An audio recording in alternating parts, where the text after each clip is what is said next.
Another practice that I've found very helpful is to express gratitude. If I can just stop, especially when I'm not feeling so happy, and just ask myself, what am I grateful for right now? And that also is a muscle that we can strengthen the more we practice to be aware of our gratitude. And there's a lovely line in one of the chants that we recite here. It says, with gratitude in our hearts, we don't suffer. So for a month period, and I do this practice from time to time, but I remember once I decided to keep a gratitude journal and write down at the end of each day what I was grateful for. And I invited my mom to do this with me. So we wrote down and then sent it to each other after 1 month what our gratitude was. And was watered a lot of joy in both of us. There's also a practice of writing love letters to those we are close to express our gratitude to them. And so when my dad turned 68, I decided I would try to write down 68 things I was grateful to him for.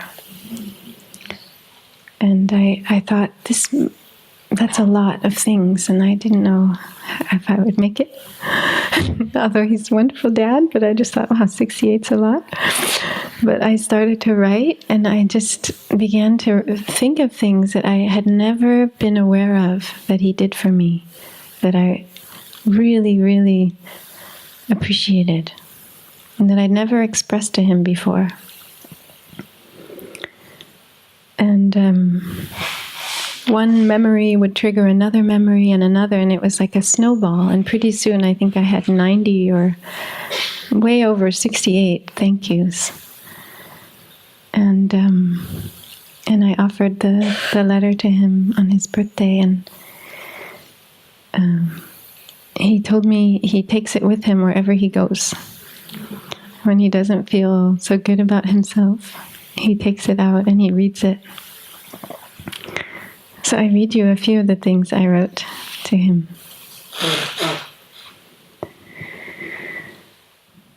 So, thank you, Dad, for changing me and my brother's diapers countless times. Thank you for standing up for what you felt was right and joining the civil rights movement in the 60s and putting yourself in danger. Thank you for surprising me and my brother by bringing my mom to spend Thanksgiving with us one year. My parents divorced when I was young, but they were able to maintain a good friendship. And so one year he brought my mom to have Thanksgiving with us as a surprise. Thank you for listening deeply to many, many people who need support and care in your counseling work and in your everyday life.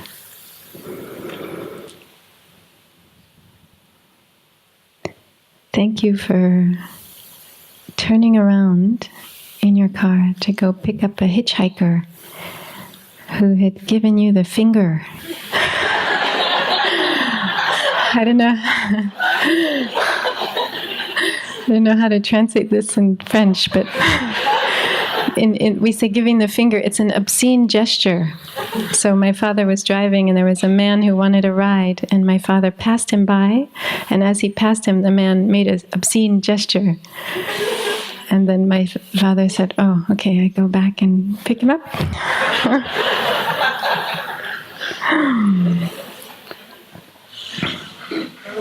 Thank you for coming so often to visit me at the monastery and being a great friend and father on the path of practice. Thank you for fixing delicious tomato soup for me as a child whenever I would get sick. Thank you for talking with me compassionately and openly instead of yelling at me when I lied to you as a teenager. Thank you for saying sorry when you make mistakes. Thank you for doing my hair when I was young. Thank you for setting limits and saying no to me when I needed that. So,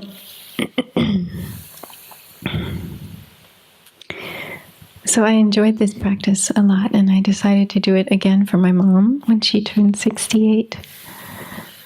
And then I did it for my brother, and I noticed when my brother turned 40, my dad did it for my brother and sent me the email, this beautiful list of 40 things he was grateful for.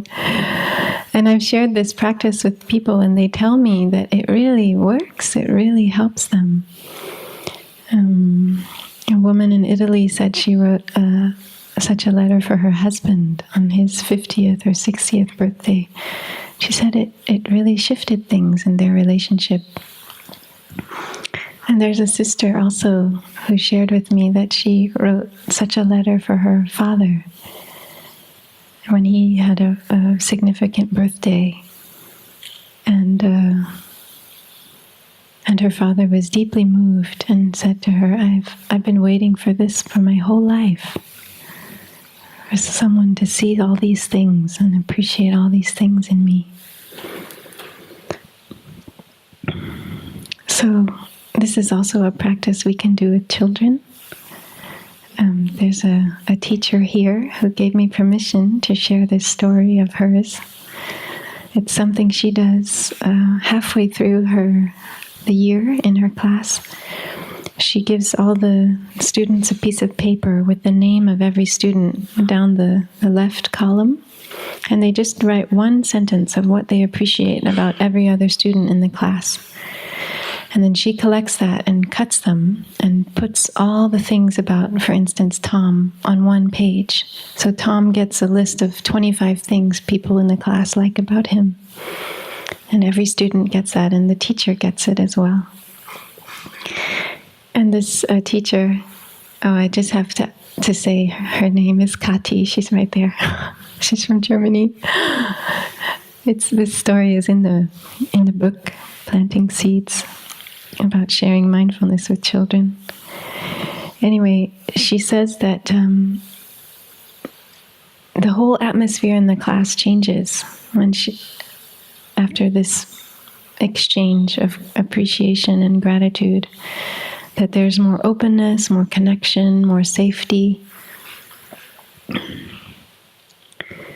And we also do a similar version in our children's program, especially with younger children.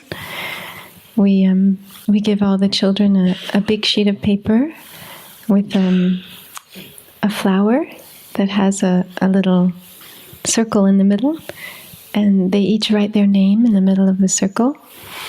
And then we pass all the papers, each one passes their paper to the person to their right. And the next child writes or draws something that's nice about that child until it gets all the way around the circle, and they have all their petals are filled with something that the other children appreciate in them.